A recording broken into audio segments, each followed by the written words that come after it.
Vous vous dites souvent en vous levant, franchement, il n'y a pas assez de bagnoles à la maison. Il reste de la place pour se faire chier à jouer à Tetris. Et donc vous dites, allez, on va en chercher une autre. Une qui a vraiment pas beaucoup d'intérêt, mais c'est pour une bonne action, à sauver de la casse. Tout part toujours d'une bonne intention, de toute façon. Mais pour mieux comprendre pourquoi la chaîne s'apparente soudainement à celle d'un cycliste irascible, une petite reconstitution s'impose.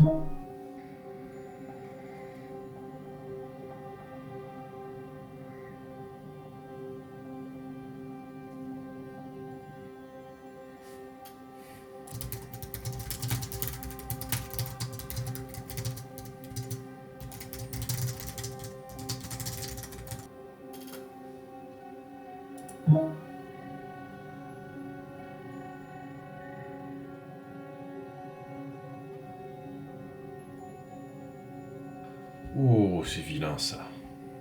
Jouer sur la corde sensible comme ça. De toute façon, au point où on en est. Qu'est-ce que je suis con.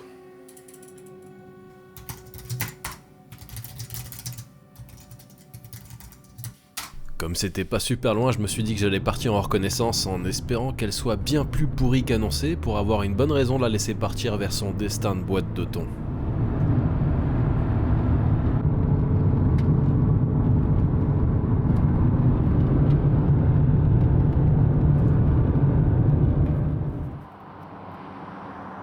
Et pour une fois que j'avais le temps de faire une petite balade... J'ai amené plein d'outils avec moi.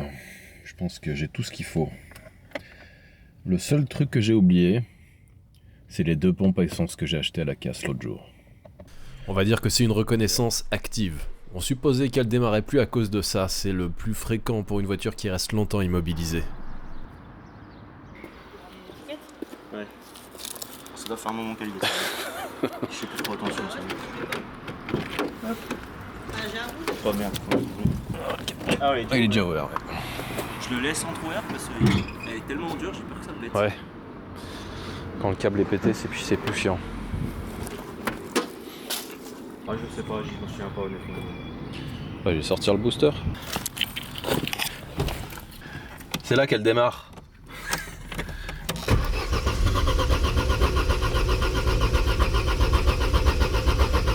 Ouais, ça va bien être la pompe parce que elle a failli démarrer à un moment. Bah, j'en ai parlé sur une dame. Vas-y. Même test, mais avec du nettoyant frein cette fois.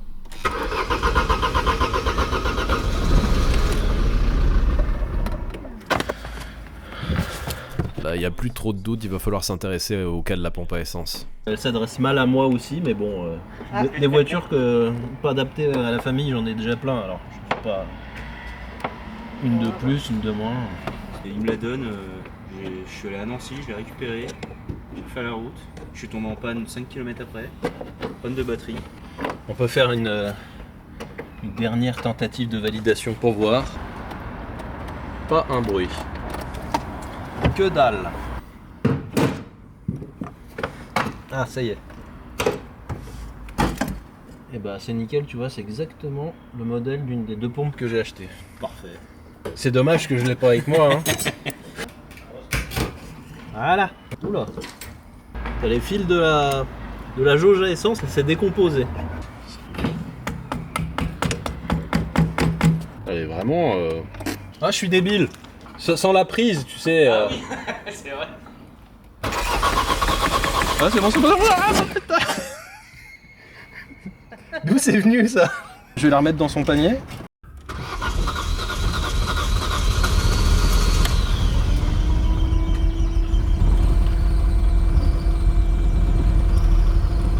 Voilà, arrête de pulvériser. Elle tourne toute seule là. Et ben voilà. Ah mais en fait c'est un problème de batterie.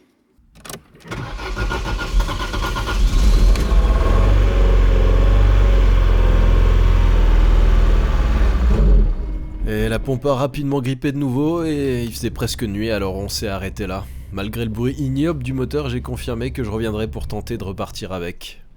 C'est là qu'on bascule du côté du cyclisme. Vous savez que dans un couple, parfois, il n'y a pas vraiment besoin de demander pour savoir qu'il vaut mieux pas mentionner l'addition d'un énième véhicule inadapté aux besoins familiaux. Clara ? Quoi ? Ouais, non, rien. Et comme j'essaie généralement de me débrouiller seul, je me suis retrouvé en biclou pour rejoindre l'Opel. 40 bornes et un col. Quelle bonne idée. Et puis c'est bien, ça permet de faire du tourisme. C'est fabuleux.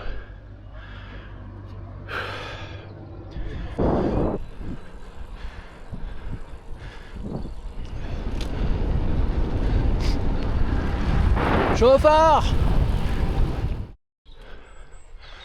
Oh là là. Putain. Je suis trop essoufflé pour insulter les gens là. J'ai dû faire 5 ou 6 pauses. Et j'ai fait semblant d'admirer la vue parce qu'il y avait des sexagénaires qui montaient le col à l'aise. La honte. Et après avoir enchaîné les crampes, j'ai fini par arriver à destination.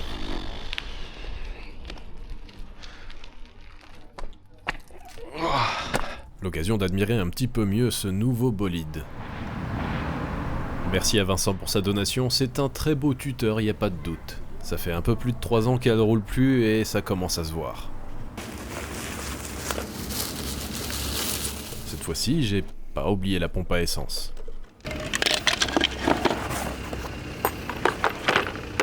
Donc là, on va carrément tout sortir. Hop, vraiment que le fond. Ouais. Je peux aller remettre de l'essence s'il faut. Non, non, bah là, elle va fonctionner, hein. Bon, d'accord. Comme si elle forçait. Ah, c'était en train de serrer. Évidemment, avec juste un sac à dos, j'étais pas super riche en outils, alors vaut mieux pas rencontrer trop d'imprévus. Bizarre qu'il y ait autant de merde. Reste plus qu'à mettre celle-là sans rien casser. Ok. Bon, ouais. Ça va peut-être pas aider aussi. On va essayer comme ça.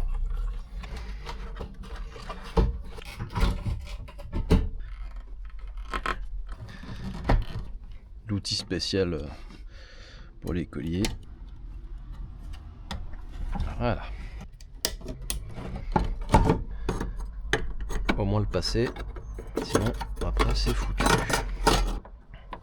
Sinon c'est trop facile. C'est un très bon lubrifiant.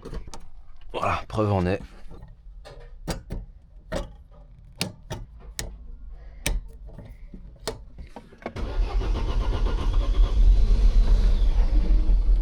La pompe marche.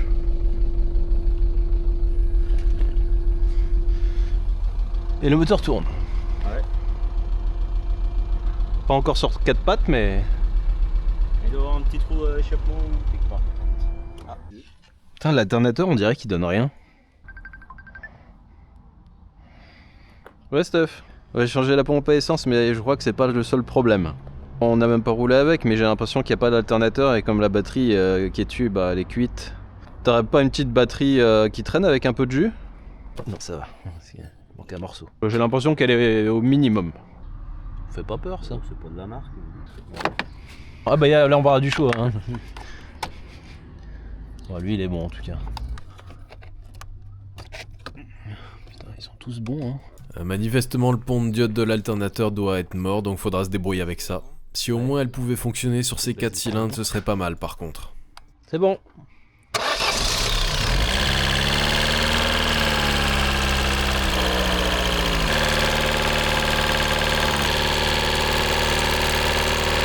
C'est bon, tu peux la laisser couper.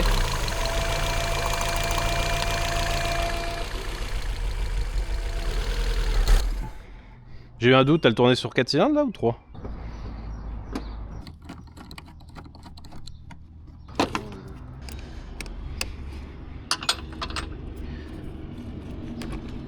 Après, le prêteur de batterie est arrivé, il était temps de tenter le tout pour le tout.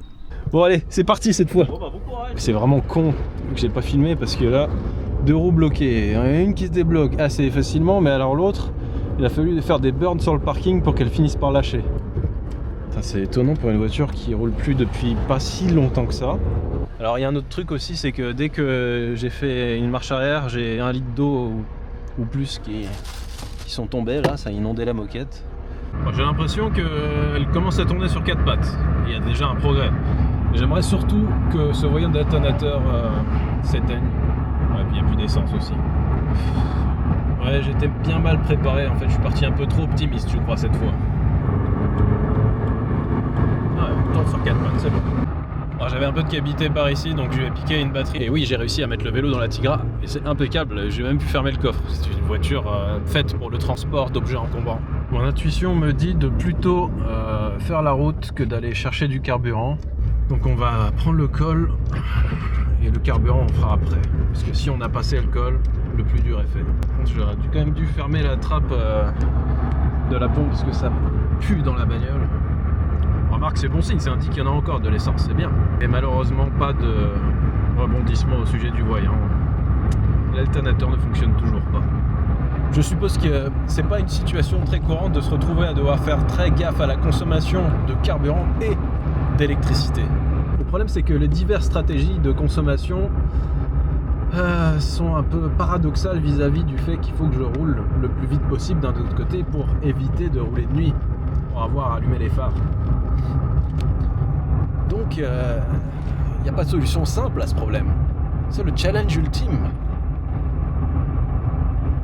Non, c'est de la merde, mais bon. D'un autre côté, je m'attendais à ce que ça soit en fait un rapatriement sans aucun piment. Et finalement, c'est un peu l'inverse. Voilà. Mais c'était pas prévu du tout comme ça.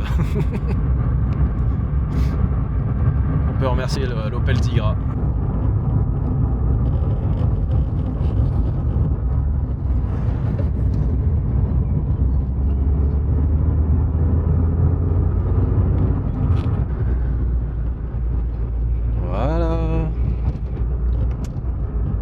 Là, on peut couper le moteur.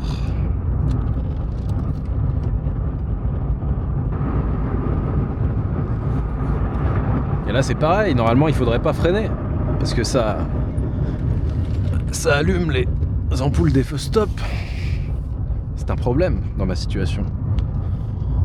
N'est-ce pas magnifique ? Donc là je précise, j'ai coupé le moteur, c'est pas pour économiser du carburant, parce que de toute façon en descente avec une injection moderne, on ne consomme rien. C'est vraiment pour économiser l'allumage et puis la gestion moteur, quoi.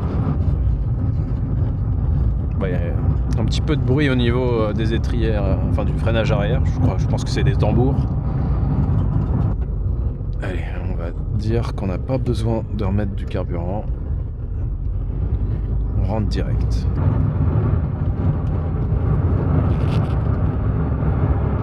Avec 90 chevaux, je m'attendais à ce que ça se traîne plus, mais c'est quand même relativement léger. Donc ça va pas mal, hein. On part souvent avec un avis défavorable pour ces voitures, puis finalement, ça fait bien le job, hein. Quasiment pour toutes les Opel, hein, d'ailleurs. De l'époque, les journalistes fustigeaient le comportement routier en le qualifiant de presque dangereux.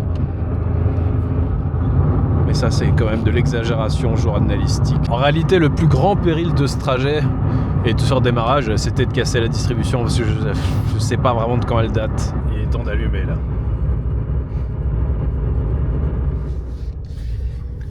Et voilà, mission accomplie. On entend bien que la pompe commence à fonctionner dans le vide, là. Il nous reste tout ça de carburant. Ça doit pas faire beaucoup, hein.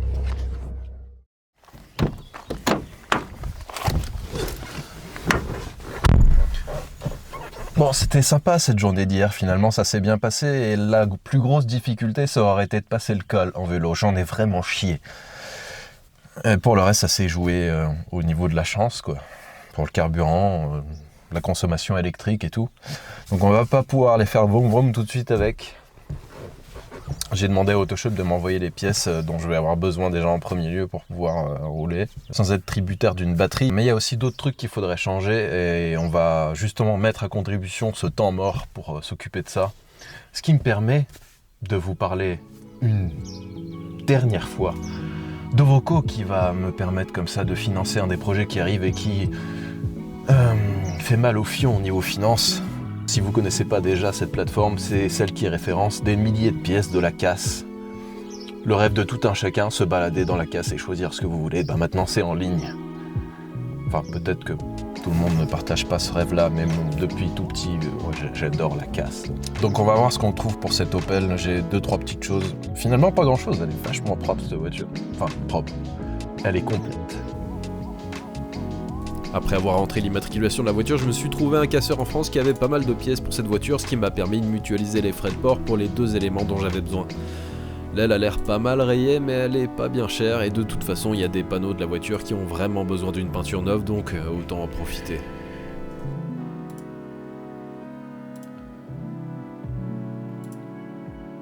Et pour rappel, vous pouvez toujours économiser 15% sur le transport en utilisant le code gasoline.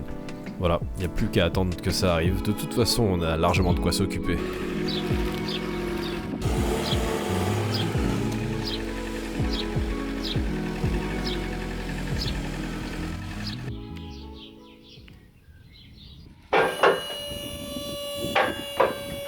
Comme on va déposer la courroie d'accessoires pour remplacer l'alternateur, autant en profiter pour faire la distribution.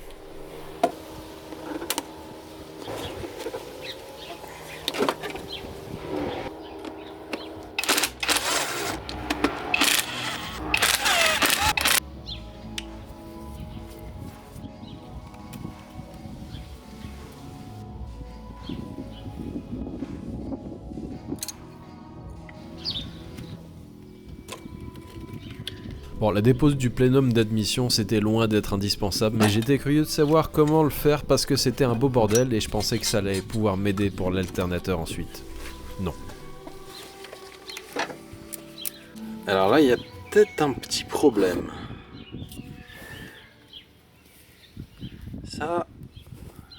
Ça fait beaucoup d'huile dans le papillon, non? On va vérifier le niveau. On en a remis lorsque j'ai remis la voiture en route, mais elle était au minimum. Alors peut-être que la zone de contrôle était loin d'être plate, parce que là on est bien au-dessus du max. Donc je vidangerai un peu d'huile. J'espère que le problème vient de là. Ça se pourrait.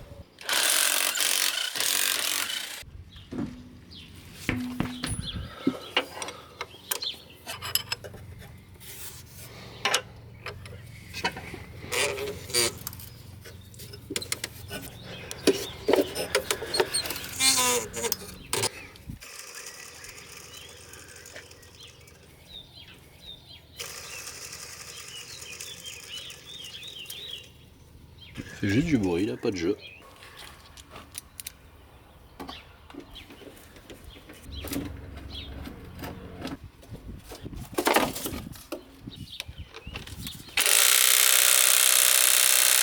La clé à choc avec la rallonge, ça a juste fait rigoler la vis de la poulie de Villebrequin.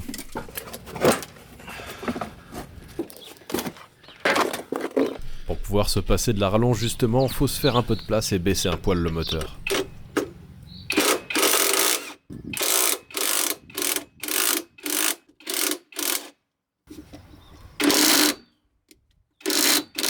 Et en forçant successivement au serrage puis desserrage, elle a fini par se libérer.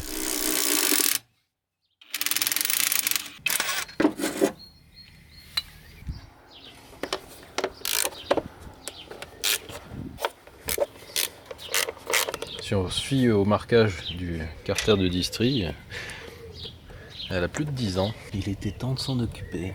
J'ai regardé l'intervalle prévu par le constructeur, normalement c'est 4 ans ou 60 000 km, donc on était plus tellement dans les clous.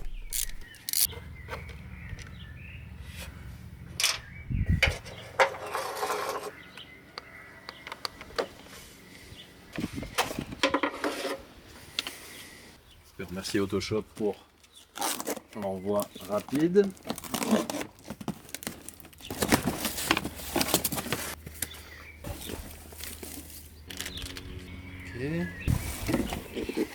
Je suis pas trop pour changer les pompes à eau quand elles sont encore en bon état, donc notre pompe à eau neuve on va la laisser dans l'emballage et on va se contenter de remplacer le reste. Joint torique, poulie en métal, je suis assez confiant, donc on va la laisser là et si un jour ça fuit, et ben tant pis, on fera une distri. Le repère au niveau du pignon de Villebrequin est du genre discret, donc un coup de peinture fait pas de mal. Ou alors c'est moi qui vieillis, je sais pas. Non. Bref, après je suis tombé sur un os en m'attaquant au tendeur.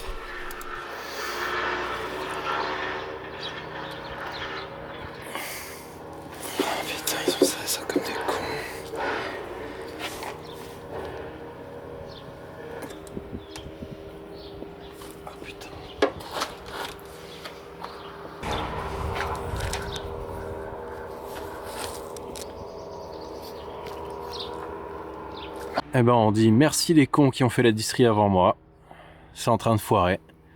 Je m'en doutais, hein, à la première vis que j'ai enlevée, la poulie damper, il y avait un mort de frein filé. Et ben ça a pas loupé.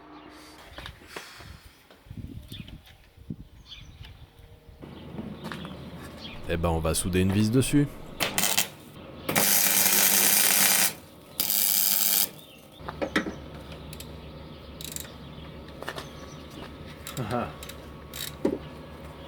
C'est bon.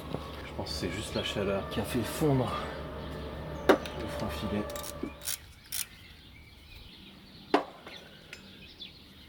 Ok. Heureusement, les autres galets, eux, sont fixés avec des vis hexagonales conventionnelles, donc aucun problème.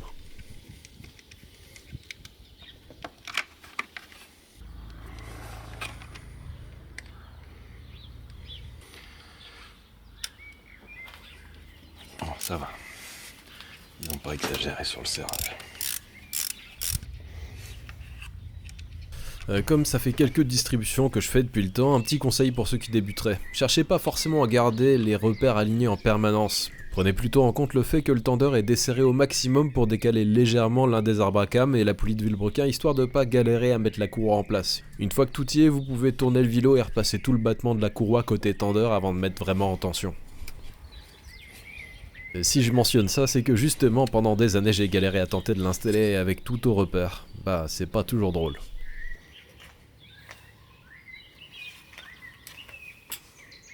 Bon là c'est vraiment facile, on a des repères qui nous permettent de savoir quand la tension est bonne. Bon, une distribution plutôt facile. Le challenge ce sera plutôt du côté de l'alternateur qu'il faudra le trouver. On peut pas dire qu'il soit super accessible. Faut enlever tout le support, sinon ça passe pas.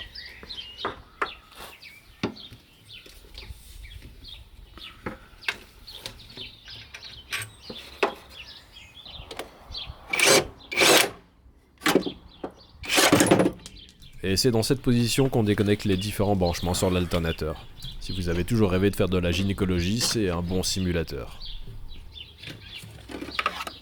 Après, je me suis dit, bon, maintenant qu'il est libre, ça va tranquillement passer par en dessous. Et non, même en enlevant les supports, ça passe pas.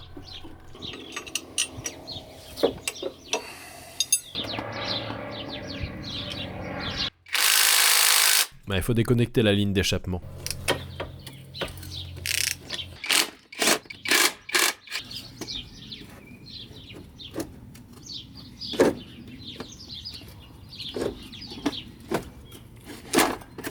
Et le remontage dans le sens inverse, je vous apprends rien là. Et avant de remonter la courroie d'accessoires, j'avais envie de m'occuper du cas du galet tendeur qu'on avait bien entendu faire la tronche plus tôt. Comme j'ai pas pensé à le commander, faudra se débrouiller avec en attendant. L'occasion d'essayer un truc. Le roulement, il est à sec, mais il a pas de jeu. J'aimerais bien voir s'il y a moyen de le recharger. La difficulté, ça va être de réussir à enlever les couvercles sans trop les abîmer. J'ai jamais fait ça, mais on peut toujours essayer. Bon, ça a l'air de venir facilement.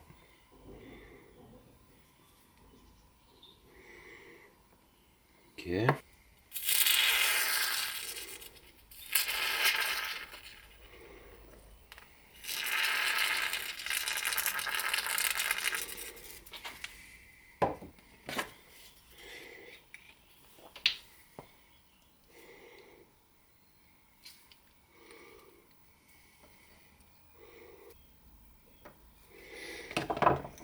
Donc j'ai fait ma petite cuisine et puis bah on verra dans quelques temps le remplaçant si ça a bien fonctionné. Je vois pas ce qui explique qu'il ait pu fuir en fait.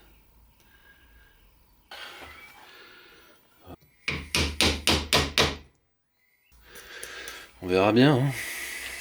Au pire des cas, ben, il durera quelques milliers de kilomètres de plus.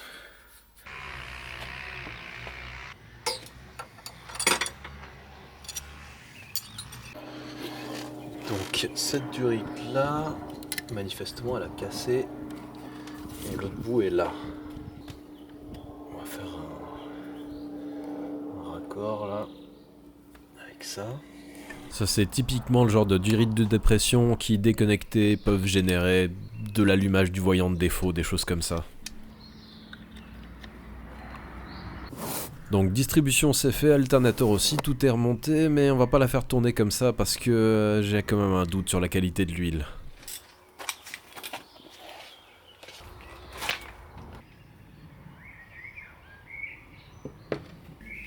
Il était bien temps de la vidanger, hein. C'est épais, très épais. Là j'ai versé de l'huile neuve pour essayer de dégager le maximum de saloperie. Et ça continue assez épais, donc je vais encore en gaspiller un peu, mais bon, ça me semble nécessaire là. Allez, voyons voir ce qui se passe.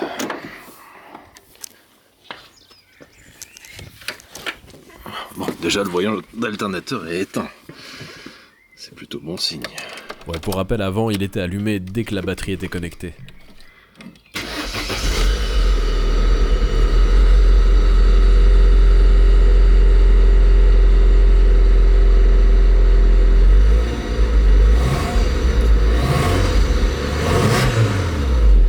Plein de bonnes résolutions, le lendemain j'ai remplacé les 4 bougies, ce qui était probablement inutile vu leur tête.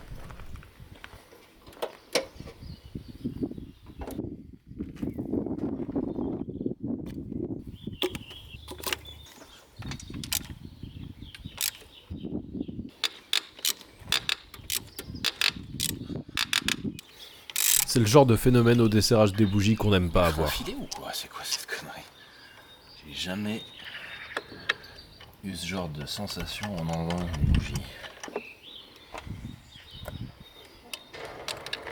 Non, elle est juste dégueulasse. J'ai cru comprendre que les outils de jardin vous manquaient, donc voilà.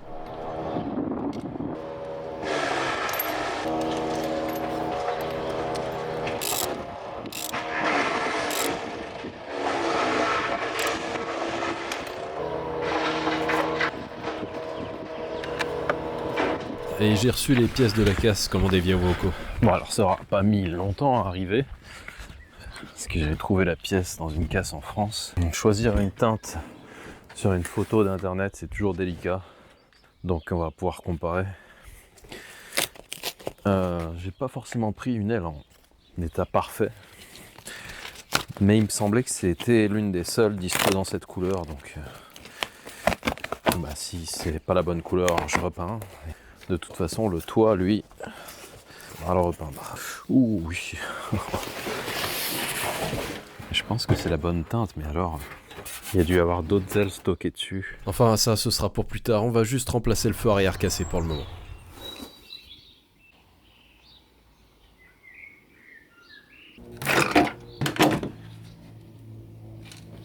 Et puis j'ai gagné 5 ampoules en plus. Incroyable.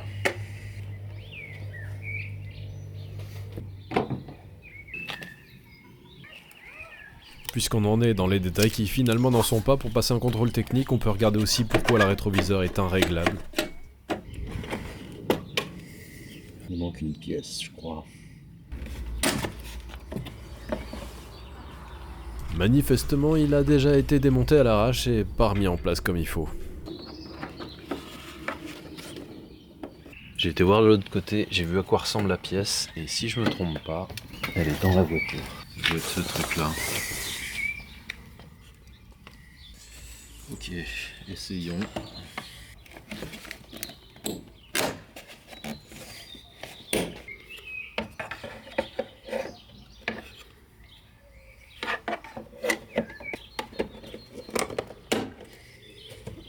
Voilà. C'est bien la première fois que je vois ce système pour ajuster la hauteur du siège.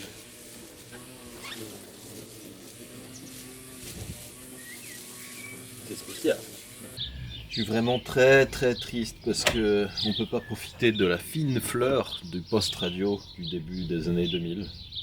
2010, un truc comme ça. Avec ce superbe poste Takara. Si je me trompe pas, c'était ce qui était vendu chez Noroto, je crois, à l'époque. J'ai réussi à l'enlever. C'est incroyable déjà le poids que ça fait. C'est 3 grammes, je crois, un truc comme ça. Entre 3 et 5, allez. Ça peut expliquer que ça fonctionne pas, c'est-à-dire que le faisceau est tellement court Je vois même pas comment il pouvait être branché. Et puis surtout, il y a un fil qui a arraché. Tellement ça s'était tendu. Une voiture de tous les jours, un daily, certes pas cher, se doit d'avoir un système audio. Je suis vraiment désolé, mais le poste Takara... Non, il est mort. Donc j'en ai installé un autre.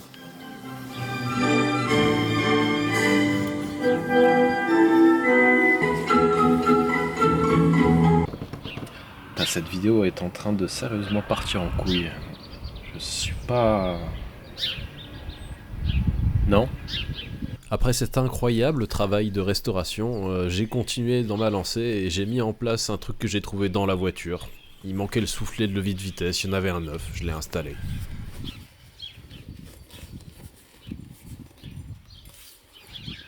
Et puis touché par le désœuvrement, puisque cette voiture n'a finalement pas besoin de grand chose, j'ai quand même trouvé un endroit que je pourrais masser à coups de marteau.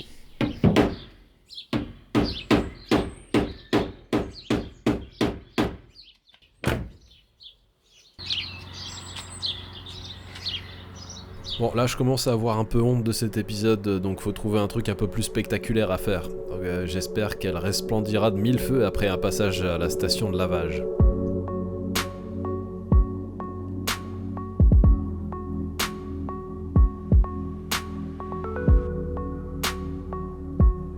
Je vous avais dit que le toit avait un problème, et oui, en fait le vernis il est cuit à cet endroit et il n'y a rien à y faire, faut le repeindre.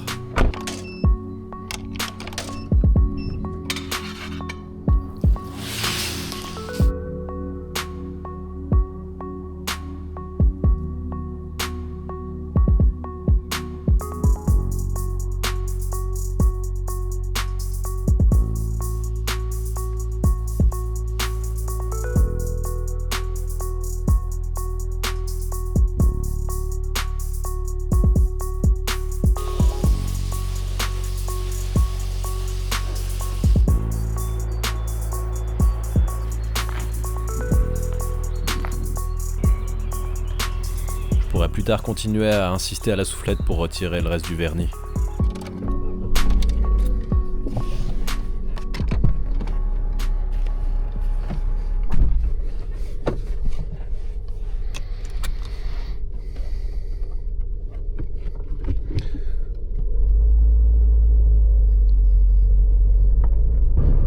Bon, pour moi, les trains roulants et l'amortissement, c'est à revoir. Hein.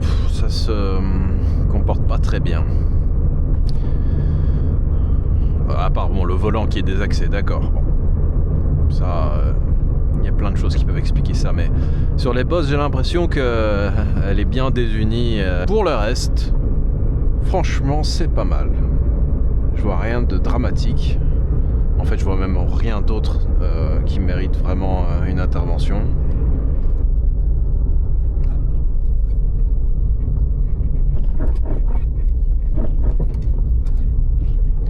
Ouais, l'arrière, ça vient même embuter en descendant tranquillement d'un ralentisseur.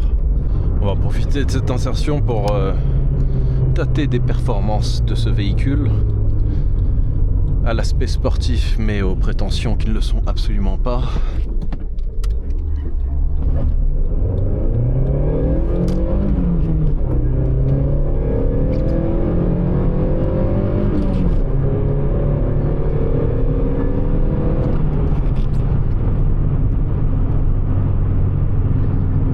Je dirais bien qu'il y a potentiellement un roulement de roue aussi qui est cuit. Mais ça, c'est trompeur. Parfois, c'est juste les pneus. Surtout quand ils sont vieillissants. Et là, c'est pas impossible que ce soit ça. Niveau freinage, ça va droit. Donc, ça non plus, ça veut pas dire grand chose. Quand on freine fort comme ça, ça freine quasiment rien de l'arrière. Alors, difficile de savoir si c'est bon ou pas. On saura quand on sera passé sur le banc de freinage au CT.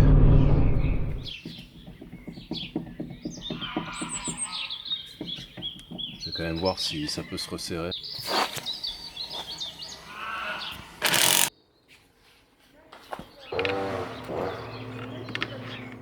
Et la réponse est oui, donc j'ai pu supprimer le jeu, mais il faudra rouler avec de nouveau pour voir si ça a changé quelque chose au niveau du bruit.